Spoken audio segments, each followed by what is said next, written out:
在清华大学内面的成功湖，过去是毕业校友甲个新竹市民真重要回忆。经过要1年的时间完成整治了后，重现美丽的生态环境。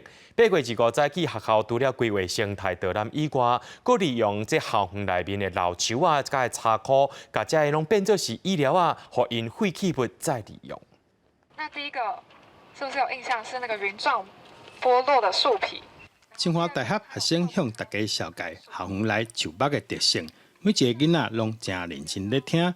透过解说，互囡仔进一步知影树的种类，也了解保护环境的重要。学到就是一些关于新的植物的东西，然后还有看到一些就是以前看过，但是不知道它叫什么名字，现在就知道它叫什么名字了。是好算就好啊，走走的啊，熟悉一寡环境啊，做一寡平常时可能较少无法都拄到的。这里就是触摸，然后感受，然后对这个校园的一个认识跟熟悉，我觉得非常棒。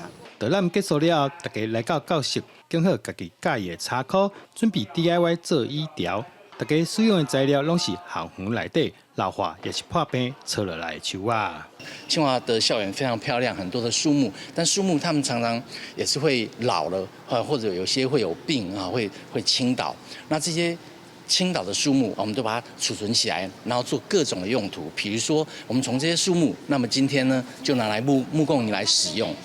我们希望能够潜移默化的来培养大家有这种对于环境保护以及人类永续发展这样子的观念跟习惯。清华大学表示，校园内底成功湖占地大约3公顷，是日本时期因为消防需求所挖的人工湖，经过整治，重新展现伊的水。